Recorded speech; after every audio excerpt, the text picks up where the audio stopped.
स्वागत है। हमारी भारतीय जनता पार्टी जम्मू कश्मीर की प्रवक्ता मैडम रजनी सेठी जी आपसे एक इम्पॉर्टेंट इश्यू पे बात करेंगी और इस प्रेस वार्ता में हमारे साथ भारतीय जनता पार्टी जम्मू कश्मीर की सचिव सेक्रेटरी हमारी बहन अंजू डोगरा जी भी हैं।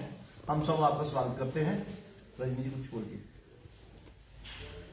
धन्यवाद बलवीर भाई, पार्टी के प्रवक्ता, मेरे साथ अंजू जी पार्टी की सेक्रेटरी और यहाँ पर आए सभी मीडिया के भाइयों को मेरा नमस्कार और बहुत बहुत धन्यवाद। भाइयों, आज आप लोगों से फिर से प्रेस वार्ता के रूप में रूबरू होने का मौका मिला है। आज का जो मुख्य मुद्दा है वो कहीं ना कहीं शिक्षा नीति, जो एनसी सरकार ने जो वादे किए थे शिक्षा को लेकर हमारे जम्मू कश्मीर प्रदेश के युवाओं को, जो उन्होंने सुनहरे सपने दिखाए थे, उनको याद करवाने का समय है कि क्या उन्होंने अपने वादे पूरे किए। कहते हैं जिसे निभा ना सको ऐसा वादा ना करो, बातें अपनी हद से ज्यादा ना करो। अगर उनको अपनी हद पता थी कि वो यूटी में काम कर रहे हैं तो मुझे लगता है उनको ऐसे वादे करने नहीं चाहिए थे। सबसे पहले मैं धन्यवाद करना चाहूंगी एलजी सरकार का, जिन्होंने कैलेंडर घोषित किया 2025 का, जो 2 छुट्टियां कहीं ना कहीं एनसी सरकार चाहती थी फिर से दें।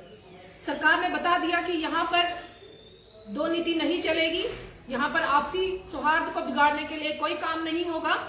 13 जुलाई और 5 दिसंबर की छुट्टी को उन्होंने फिर से नहीं लाया जो एनसी सरकार चाहती थी। इसके लिए हम धन्यवाद करना चाहेंगे एलजी सरकार का। उसके बाद मैं एनसी सरकार से पूछना चाहूंगी कि आपने एकेडमिक सेशन जो विंटर जोन का था वो आप लोगों ने चेंज कर दिया, आपने नवंबर कर लिया, तो क्या आप लोगों ने विद्यार्थियों से पूछकर ऐसा सेशन चेंज किया? विद्यार्थियों के भविष्य के बारे में क्या सोचा? क्योंकि नेशनल लेवल के जितने एग्जाम्स रहते हैं वो जून के महीने में रहते हैं और नवंबर में जब सेशन खत्म होगा तो बच्चा उस एग्जाम देने को काबिल नहीं होगा, तो कहीं ना कहीं 6-7 महीने का गैप बीच में डलता है और विद्यार्थी अपनी कंप्लीट नहीं कर पाएगा शिक्षा। एनसी सरकार ने, मुझे लगता है, ये अपने रूम में बैठकर ये डिसीजन लिया है, लोगों से पूछकर नहीं लिया। उन्होंने वादा किया था कि ग्रामीण क्षेत्रों के स्कूलों को अपग्रेड करेंगे, वहां के शौचालयों को अपग्रेड करेंगे, वहां के क्लासरूम्स को अपग्रेड करेंगे। वहां के बच्चे लगातार वीडियोस डाल रहे हैं कि वहां की स्कूलों की खस्ता हालत है।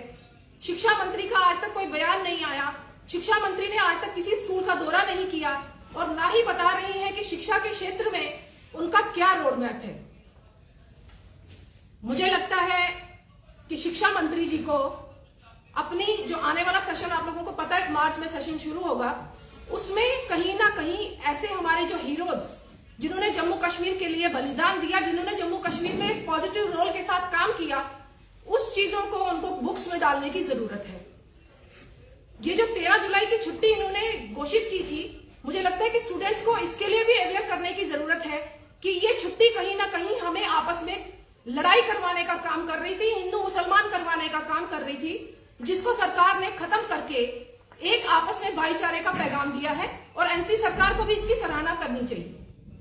रही बात हमारे यहाँ से जम्मू कश्मीर से धारा 370 और 35 खत्म हुई है। भाइयों, बच्चों को भी जानने की बहुत जरूरत है कि धारा 370 और 35 के कारण हमारे जम्मू कश्मीर की क्या दशा हुई थी। इसके लिए मुझे लगता है कि शिक्षा मंत्री जी सकीना इट्टू जी को स्कूलों में ऐसी कोई चैप्टर इंक्लूड करना चाहिए कि 370 के कारण हमारे वाल्मीकि समाज, गोरखा समाज और अन्य समाज को बराबरी का दर्जा नहीं मिलता था। इसको खत्म करने के बाद इन सभी वर्गों को बराबरी का दर्जा मिला है। उन्होंने बात की थी ट्रांसफर पॉलिसी ऑफ टीचर्स, उन्होंने बात की थी रेगुलराइजेशन ऑफ जो डेली वेजेड टीचर्स थी, कॉन्ट्रेक्चुअल्स की। आज तक उसकी बात नहीं हुई। 3 महीने होने लगे हैं सरकार बनने को, किसी भी क्षेत्र में मैनिफेस्टो के किसी भी पॉइंट पर आज तक उन्होंने बात नहीं की है।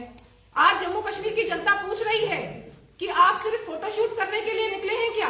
आपके मंत्री अलग अलग डिपार्टमेंटों में घूम रहे हैं, आपकी नीति है क्या? जम्मू कश्मीर के लिए क्या रोड मैप लेकर चल रहे हैं? जम्मू कश्मीर के जो स्टूडेंट्स हैं उनका भविष्य क्या बनाया आप लोगों ने? तो मैं आज आप लोगों से ये बात जरूर करना चाहूंगी कि कश्मीर के युवा भी सुख शांति चाहते हैं, एक अच्छे एटमॉस्फेयर में पढ़ना चाहते हैं। अब वो ये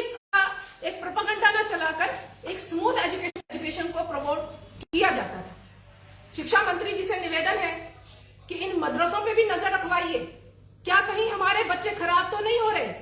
क्योंकि केंद्र सरकार ने पूरे जम्मू कश्मीर को स्मूथ लाइन लाने के लिए बहुत मेहनत की है और उसमें फिर से ऐसा अड़ंगा ना हो, तो मुझे लगता है कि इसके ऊपर भी नजर रखने की जरूरत है। उन्होंने बात की थी कि वो प्राइवेट स्कूल से लेकर गवर्नमेंट स्कूल्स में सीसीटीवी की इंस्टॉलेशन करवाएंगे ताकि ट्रांसपेरेंसी रहे और वहां पे लुक आफ्टर रहे कि स्टूडेंट्स क्या कर रहे हैं। अभी तक इस दिशा में भी कोई काम नहीं हुआ। उन्होंने कहा था कि free education up to 12th class देंगे। मुझे लगता है इस क्षेत्र में भी अभी कोई डिसीजन आप लोगों के सामने नहीं आया। मैं ये बातें आप लोगों से इसलिए कर रही हूं कि आने वाले दिनों में नया सेशन शुरू होने जा रहा है और प्राइवेट स्कूल से लेकर गवर्नमेंट स्कूल्स में अभी तक कोई भी ऐसा कदम नहीं उठाया गया कि स्टूडेंट्स कहें कि हमारी सरकार बनी है और सरकार ने कोई पॉजिटिव स्टेप उठाया है। उन्होंने कहा था कि 2 स्किल यूनिवर्सिटीज बनाएंगे, एक जम्मू में एक कश्मीर में। ना अभी तक उसकी कोई जमीन लेने की बात हुई है, ना उस यूनिवर्सिटी को कैसे करेंगे उसके लिए कोई बात रखी गई है। मेरा आप लोगों से एक निवेदन है, देखिए मैं भी मीडिया की हूं, मैं जर्नलिस्ट हूं प्रोफेशन से।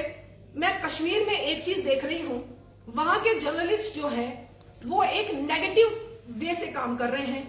मैं शिक्षा मंत्री सकीना इट्टू जी से कह रही हूं, जबकि ये इनका क्षेत्र नहीं है, मगर जर्नलिस्ट को एजुकेट करना, उनके एथिक्स को फॉलो करवाना ये शिक्षा मंत्री जी का काम बनता है। वहां के जो हमारे जम्मू कश्मीर के मुख्यमंत्री उमर अब्दुल्ला जी हैं, वो नजर रखें। मैं आपको एक वीडियो दिखाने जा रही हूं, आप ये वीडियो देखिएगा। इसमें महाराजा हरि सिंह जी के लिए क्या अभद्र भाषा का उपयोग किया गया है वहां की मीडिया के द्वारा, और उनके ऊपर कोई लगाम नहीं है, वो जो मन में आए वो बोल सकते हैं। ये चिंता का विषय है।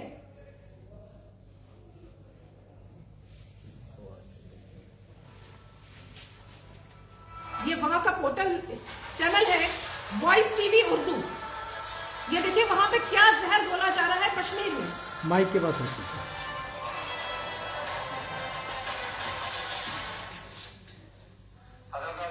मैं सदन एजाज और आप देख रहे प्रोग्राम मुद्दा सनम के साथ, और आज का मुद्दा हम बड़े मामले को लेके है।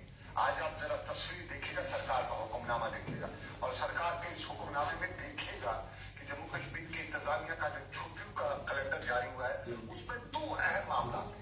एक मामला जम्मू कश्मीर की सबसे बड़ी सियासी शख्सियत, जम्मू कश्मीर की एक बड़ी सियासी शख्सियत जिसे मरहूम शेख महमूद अब्दुल्ला कहा जाता है, और मरहूम शेख महमूद अब्दुल्ला जम्मू कश्मीर की तारीख में स्टार वार्स एशिया के कद्दावर लीडर में माने जाने जाते हैं। मरहूम शेख अब्दुल्ला उनकी कदर है, उनकी कीमत है, उनका एहतराम है, उनकी सियासी बसीरत है, और सियासी बसीरत में उस वक्त जब मुल्क के हालात जिस तरह के थे, उन हालात में मरहूम शेख महमूद अब्दुल्ला ने जिस तरह से जम्मू कश्मीर की सियासत मुल्क के साथ जोड़ी, वो अपने आप में एक और बड़ा कदम लिया।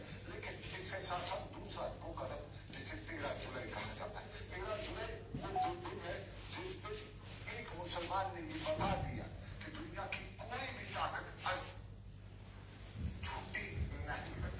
मरहूम शेख महमूद मैम आप कहना क्या चाहती हैं ये बता दीजिए। आप सुन लीजिए, मैं आपको कहना चाहती हूँ कि वहाँ की मीडिया किस तरीके से काम कर रही है, क्योंकि मोदी जी लगातार जम्मू कश्मीर में शांति के लिए काम कर रहे हैं, और ये एंटी नेशनल प्रोपेगेंडा चलाकर हमारे महाराजा हरि सिंह जी को किस तरीके से बेइज्जत कर रहे हैं। मैडम जी, गृह मंत्रालय एलजी के पास है। आप ये सुन लीजिए पहले, जी उसके बाद।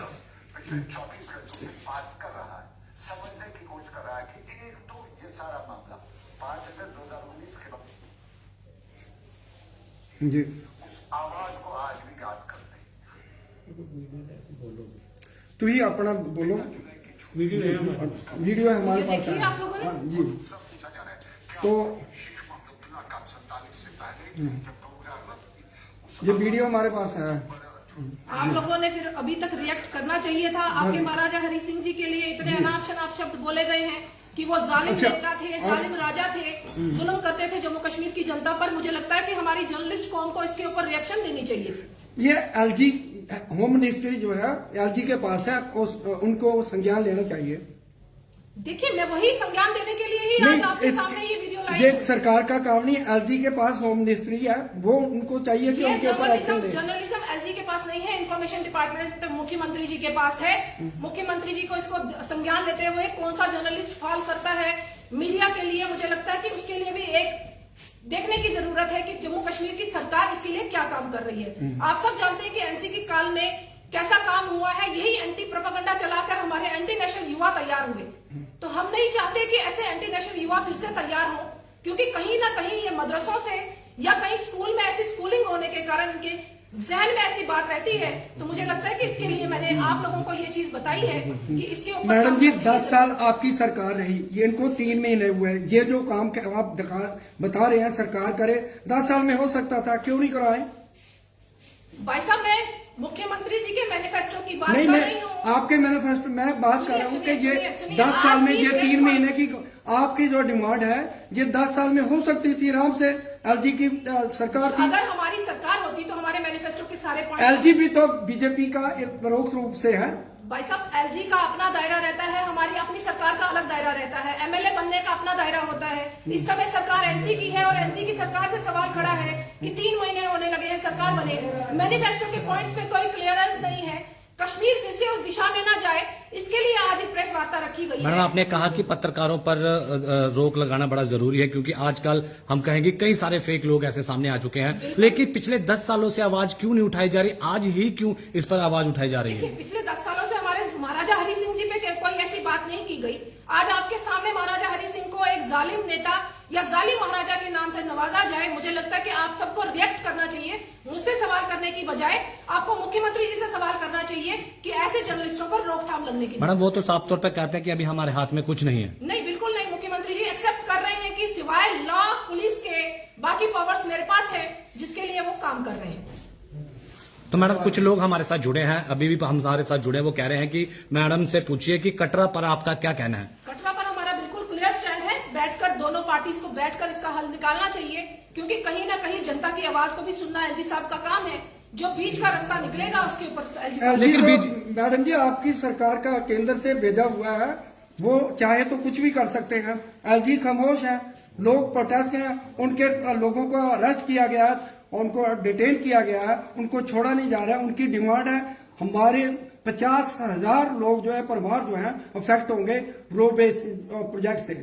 संतोष जी, मुझे लगता है एलजी साहब का शायद आप लोगों ने बयान देखा भी होगा, पेपर में ओपनली आया भी है। उन्होंने कहा वो तैयार है सबसे बात करने के लिए, जो भी वहाँ स्टेक होल्डर्स हैं उनके साथ वो डिस्कशन करने को तैयार है। इससे बड़ी बात क्या कहेंगे एलजी साहब? तो देखिए, बात तो ये वही तो होएगी। लंबे समय कई महीनों से देखिए, ये बात प्रोटेस्ट चल वहीं पे रहा है। रुकेगी जब आपस में बात होने के बाद कोई डिसीजन निकलेगा। अगर वो डिसीजन पब्लिक के फेवर में नहीं होगा, बीजेपी पब्लिक के साथ है, ये हमने ओपनली बोला हुआ है। जो भी डिसीजन होगा वो जनता के हित में होगा, ये हम लोग साथ दे रहे हैं। बहुत बहुत बहुत बहुत धन्यवाद।